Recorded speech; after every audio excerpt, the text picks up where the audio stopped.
Всем привет! Сегодня мы с вами посмотрим твое истинное предназначение, то есть то, что говорит душа, а не эго. Давайте в долгий ящик откладывать не будем, сразу начнем наш расклад.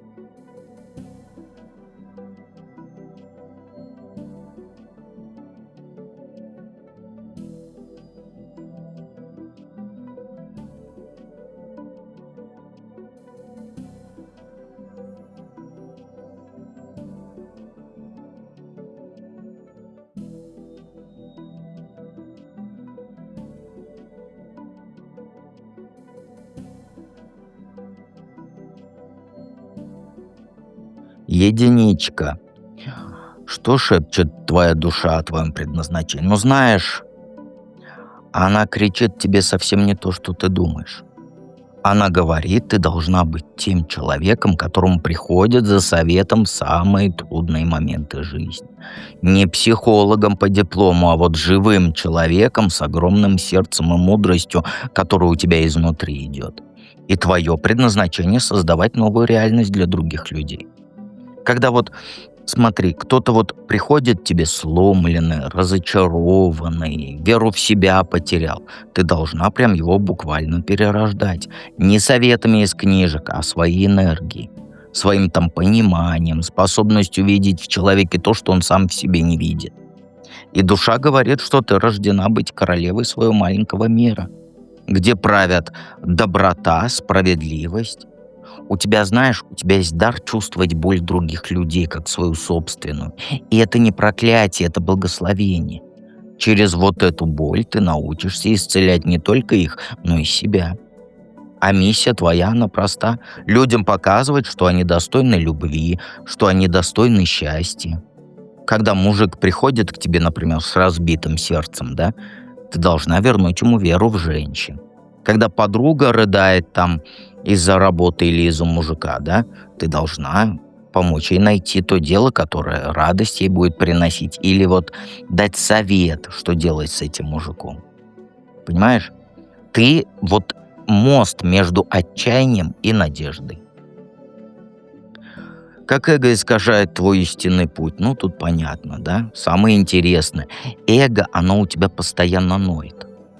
То зачем мне эта ответственность за чужие жизни? Я лучше себе поищу что-нибудь спокойное, безопасное. Оно заставляет тебя отмахиваться от людей, которые к тебе за помощью тянутся. Думать, это не мои дела, это не моя головная боль. И эго тебя убеждает, что твое предназначение, оно скучное и мелкое. Что нужно там что-то грандиозное, такой бизнес на миллиарды, слава, признание, все хлопают, все кланяются, чтобы о тебе прям в газетах писали. А помогать людям и решать их житейские проблемы — это мелочи, это недостойно твоих талантов. Самое подлое, что эго делает, это, знаешь, заставлять тебя мечтать о большом успехе где-то далеко, в другой стране. У тебя в голове постоянно «я буду счастлива там в другой стране». И ты думаешь такая: вот уеду отсюда, я там начну новую жизнь. Там меня оценят по достоинству. А твое настоящее предназначение, оно ждет же тебя прямо здесь, среди вот тех людей, которые тебя сейчас окружают. А эго внушает тебе, что ты должна сначала сама стать идеальной, а потом уже других учить. Что пока у тебя у самой проблемы есть, какой ты нахрен советчик. А душа-то знает, именно через свои проблемы ты и научишься помогать другим. Твои шрамы — это твой диплом. Это твоя квалификация, а не препятствие, понимаешь? Как душу с эго соединить? Ну, знаешь, тут все гениально просто, как говорится. Начни изучать людей, вот как книжки открытые. Не по учебникам психологии, а вот живьем. Когда вот кто-то рассказывает тебе историю, да, не спеши советы давать. Сначала почувствуй, что у него внутри происходит. Как говорится, между строк научись читать. Видеть то, что человек сам в себе не признает, понимаешь? Твое эго хочет быть экспертом. Это очень хорошо. Стань экспертом по человеческим душам. Только не теоретическим, да, а практическим. Каждый разговор с человеком — это урок. Каждая чужая история — это вот пазл, который нужно сложить. Твое любопытство и твое желание вот все знать, да, оно пригодится. И что самое важное, перестань бояться выглядеть глупо. Твоя душа, она хочет экспериментировать там с разными методами помощи людям. Сегодня одно попробуешь, завтра другое. Не сработало, не страшно, попробуешь третий способ. Твое предназначение, оно диплома не требует или там сертификата какого-нибудь. Оно требует твоего живого сердца и готовности пробовать. Поэтому с простого начни. Когда к тебе там с проблемами приходят, ты не отмахивайся и не переводи вот тему, как ты обычно делаешь. Садись, слушай, вопросы задавай. И самое главное, доверяй вот этому первому импульсу, что приходит в голову. Твоя интуиция, она знает правильные ответы. Просто знаешь, эго вот это, оно блокирует страхом ошибиться. Поэтому у тебя вот стояние, как говорится, на месте. Обязательно подпишись на канал, жмякни на колокольчик и оставь обратную связь. А мы переходим ко второму варианту.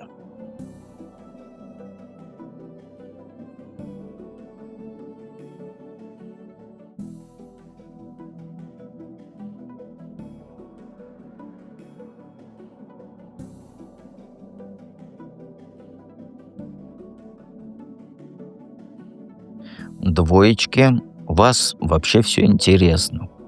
А, Как всегда передо мной бумажка с вопросами, вопроса три. Первый, что шепчет твоя душа о твоем предназначении? Но она жесткую правду тебе говорит. Твое предназначение — это проходить через боль других людей и превращать вот эту боль в исцеление, понимаешь? Трансформировать. Ты должна быть тем человеком, который готов свою жизнь остановить и погрузиться в чужую трагедию, чтобы потом помочь выбраться.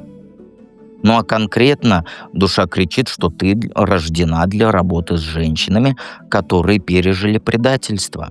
Ну а как я тебе тройку мечей еще по-другому перечитаю? Знаешь, вот разводы, измены, смерть близких — вот это твоя стихия. Но не потому, что ты мазохистка, нет, а потому, что у тебя есть уникальная способность чувствовать чужую боль. Чужую боль ты чувствуешь как свою и знаешь, как с ней справиться. И вот твое предназначение, оно от тебя жертв требует. Ты не сможешь жить там беззаботно, веселиться, пока вот где-то кто-то страдает. Это не проклятие, это твой дар. Ты вот как губка впитываешь чужую боль и пропускаешь через себя, и отдаешь обратно уже очищенный. И душа говорит, что твоя миссия, она в том, чтобы висеть между мирами. Между болью и исцелением, между там отчаянием и надеждой. То есть ты мостик для тех, кто не может перейти вот эту пропасть самостоятельно. И да, это значит, что ты будешь часто чувствовать себя в подвешенном состоянии, в неопределенном, но именно в этом состоянии ты максимально полезна людям, понимаешь? Как эго искажает твой путь истинный? Ну, тут понятно, да? Твое эго, оно тебя в судью превращает, который вот оценивает, достоин ли вот этот человек твоей помощи. Оно заставляет тебя делить людей на правых и виноватых, на хороших и плохих. Вот смотришь ты на женщину, да, которая страдает от развода, и думаешь, а сама-то что она сделала, чтобы вот довести до такого? И эго тебя убеждает, что ты должна быть идеальной, чтобы другим помогать. Что пока у тебя у самой проблемы есть, какое ты право имеешь лезть в чужие жизни. Оно заставляет тебя ждать момента, когда ты станешь безупречной, а этот момент же никогда не наступит. И самое хреновое, эго, оно превращает твой дар в способ заработка. Ты начинаешь считать, сколько времени потратил на человека, сколько энергии вложила, и, соответственно, требовать справедливой оплаты. Начинаешь выбирать клиентов по кошельку, а не по степени нужды в помощи. И эго заставляет тебя жадничать даже в мелочах. Ты боишься дать слишком много себя, потому что ты думаешь, а что мне в ответ останется. Оно внушает, что твоя энергия, она конечна, и что вот если ты потратишь ее на других, то сама пустой останешься. А душа-то твоя знает, чем больше ты отдаешь, тем больше взамен получаешь. Как соединить душу и эго? Ну тут знаешь, все и просто, и сложно. Ты должна принять свою темную сторону как часть рабочего инструмента. Я объясню. Вот смотри, твоя злость, твоя жадность, твои вот эти собственные травмы, все это не препятствие для работы с людьми, а ресурсы.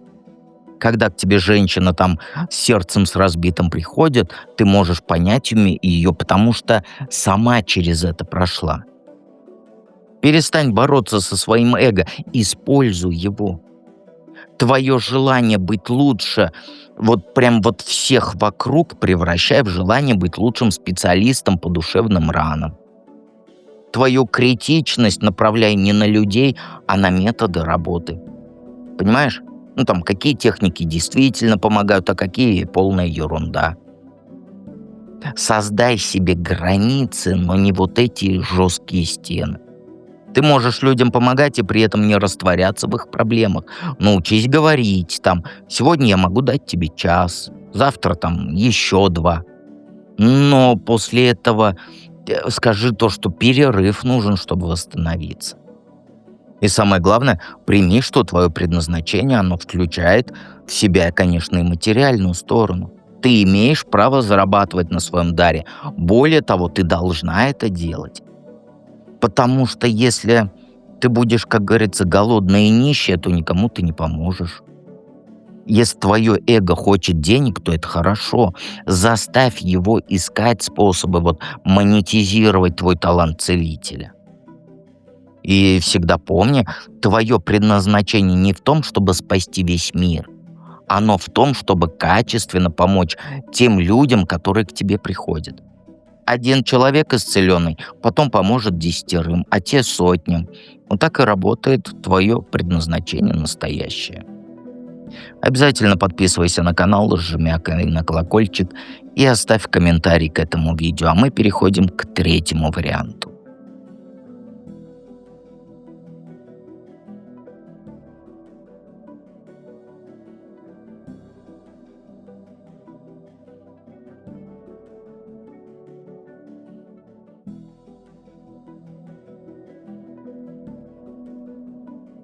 Троечки, как всегда, передо мной бумажка с вопросами, их вопросов 3. Что шепчет твоя душа о твоем предназначении? Ну, она, знаешь, она прям простую вещь говорит. Ты должна создавать семейное тепло в масштабах целого города. Не просто там рожать детей, варить борщ мужу, да, а строить такие отношения с людьми, чтобы они чувствовали себя дома рядом с тобой. Твое предназначение — быть вот этой женщиной, которой все бегут греться, когда холодно на душе. Понимаешь? А душа говорит, что ты должна работать руками, создавать вещи, которые объединяют людей. Это может быть там торты на заказ, потому что каждый твой торт, он станет центром вот семейного праздника, понимаешь? Или одежду женскую, говорю, детскую шить, в которой маленькие детишки будут счастливы.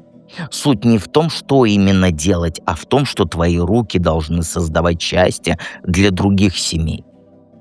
И твоя душа, она знает, у тебя есть дар превращать обычные дела в волшебство. Когда ты, например, еду готовишь, да, она получается не просто вкусной, а вот особенной. Дома прибираешься, там становится не просто чисто, да, а уютно, прям вот, как сказать, вот как домой зашел. Вот я не знаю, как объяснить это. Но вот когда домой приходишь, у тебя не просто дом, а вот супер дом. Ну, очень уютно. И это не случайность, это твоя суперсила. Твое предназначение, оно требует от тебя вот кропотливой работы день за днем. Не разовых каких-то подвигов, да, а постоянного вкладывания души в мелочи. И именно через вот эти мелочи ты и будешь менять мир. По одной семье, по одному дому, там, по одному человеку. Понимаешь? Как эго искажает твой путь истинный? Ну, тут, как сказать, оно превратило тебя в берсерка, которая бежит от одной цели к другой, ломая все на пути. То есть оно убеждает тебя, что семейное счастье — это мелочи, а настоящие женщины должны мир завоевывать и крушить там всякие стереотипы. Эго, оно заставляет тебя гнаться за быстрыми результатами. Зачем годами выстраивать отношения с людьми, да, когда можно рвануть там в новый город, найти новую работу, начать новую жизнь? И вот оно внушает, что если ты не меняешься кардинально каждый месяц, да, там каждые полгода, значит на месте стоишь и деградируешь. И самое мерзкое, эго, оно заставляет тебя уничтожать то, что ты уже построила. Наладила отношения там с семьей, да, например, оно шепчет, что они тебя не понимают, они тебя используют. Дома уют создала, оно говорит, пора съезжать. Работу нашла по душе, тоже убеждает, что ты размениваешься на мелочи, вообще тебя там не ценят. Твое эго, оно боится, что если ты займешься бытовыми делами, то станешь вот этой серой, незаметной, вот этой мышкой. Оно требует драмы, конфликтов, вот этого всего. Ему нужно, чтобы ты постоянно что-то рушила и заново строила. Потому что только в хаосе оно чувствует себя живым. А твоя душа знает, что сила настоящая, она в том, чтобы создать что-то прочное, что-то долговечное. Как душу и эго соединить? Ну, знаешь, тут все просто. Используй свою тягу к переменам для того, чтобы возвращать людям вот детские воспоминания о счастье, понимаешь? То есть, вот смотри, твое эго хочет быть особенным. Стань той, кто помогает взрослым вспомнить, каково это быть счастливым по-настоящему. Твоя вот эта суперсила супермена, она в том, что ты можешь взять любую там скучную ситуацию, да, и сделать ее волшебной. Например, там день рождения ребенка превратить в сказку, в свадьбу подруги там фильм о любви, даже вот обычный семейный ужин ты можешь превратить в праздник. Твое эго, оно получит свою порцию внимания и восхищения, а душа будет довольна, что ты создаешь радость. Понимаешь? Начни вот с малого. Там людям помогай уехать там от их проблем в меру вот этих детских воспоминаний. Организуй какие-нибудь там эти вечеринки, как сказать, ретро-вечеринки, где вот взрослые женщины будут играть там в эти, как их, в резиночки, классики, мороженое кушать. Или там создавай фотосессии в стиле там какого-нибудь там советского детства. Учи семьи там играм, в которые играли их бабушки. Твое предназначение, оно не требует от тебя дома сидеть и ждать, пока к тебе придут. Ты можешь ездить по городам, устраивать какие-нибудь мастер-классы, проводить семейные квесты. Твое эго, оно получит свою дозу приключений, а душа получит возможность дарить счастье. И самое главное, прекрати думать, что помогать людям становиться там счастливыми, это как-то несерьезно. Нет. В мире много очень грустных взрослых, которые забыли, как радоваться жизни. Ты можешь это монетизировать. Понимаешь? Монетизировать, теша эго и приносить радость в то же время людям для души. Понимаешь? Ты это все можешь исправить, и это круче любой какой-нибудь там корпоративной карьеры. Все очень просто. Вот вам бизнес-планы, да? Дедушке оставь комментарий под видео, приходи в проживание арканов и всегда помни, что дед всегда рядом.